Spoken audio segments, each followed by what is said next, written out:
mai date, așa.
La 60 de ani și la 60 de ani și la 60 de ani, dar era 58 de ani, o să am 40 de ani de vechime.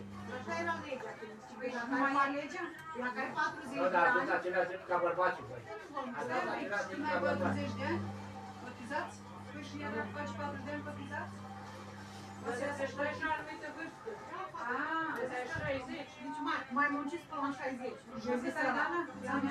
Eu la 58 de ani fac 40 de ani de vechime. Nu, da. Acum am 55. Că nu mai duc. Lăsați mă joc, vreau să plec și eu în Spania. M-ați zis firma asta din cauza ei nu pot să plec cu nicăierea. Ba o închide, ba nu închide, ba să freacă cu e, ba nu.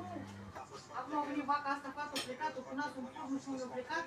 Nu vorbește, nu ne-a plecat, o venit lumea, a zis bună, de fond, cu nasul așa a plecat. Dar nu, Marcela, dar nu mai zis, băi, se închide, nu se închide. Da, da, trebuie să ne Dar n-are ce să Păi de ce merge rău? Ceva rău el? ar vrea să facă, să nu mai, să facă totul înainte. Da, să renunțe la de Magazin, ăsta, magazin de acasă, Nu, dar știi ce m-am gândit eu? Și pe tine dacă te dă afară, te plătești? Nu mă dă afară. Nu, dar zic așa, La România cine îți fac? Iar dosar pe ăsta. Nu, măi, nu. Pe tine dacă te-ar da, așa, te dă șomaj. nu, și nu-ți dă, pe mine dacă mă dă afară de la muncă, trebuie să-mi plătească finichitul, se cheamă, care îmi plătește, eu pe 20 de ani cotizați, trebuie să iau 20.000 de euro. Mă plătești. Nu, din România, bă, nu. Nu, dar nu am dat niciun leu, ai plecat acasă cu ala de picioare, Nu, se dă, de exemplu, salariul minim în Spania de 1200 de euro. Deci, I-am zis nu Marcela că vrea Din să... 1200 de euro îmi dă 20 de zile lucrătoare pe lună. Să zic 805 de euro pe lună. Câți ani ai cotizat? 20 de ani, 850? 20. Păi trebuie să-mi dea patronul când am plecat. Un an dacă ai. Un an dacă Colega ai. ei, Da? când s-a desfințat, că lor rămas singur, mă, stratul din Așa. 20 de fete, Dar dar știu că rămas dacă singur. Deci el trebuie să plătească. România ia. Nu e așa. Nu zoom la ei. Și colega ei care a plecat, i-a dat bani și a făcut frizerie. Ana. Altă fete. Și a făcut frizerie aici. Nu? E vorba de fata aia, cum o cheamă. Vicky. Da. I-a dat bani aia și a suport să luau bani.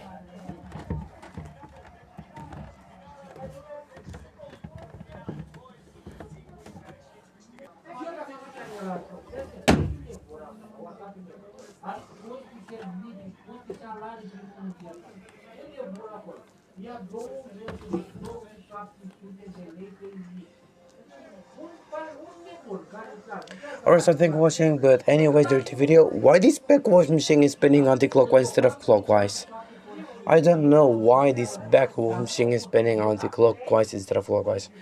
I don't know. My friend just rewired the motor to spin anti-clockwise or what? This is not correct. I don't know why. Alright, so anyways, goodbye. cât ani mai ziua pierdut el.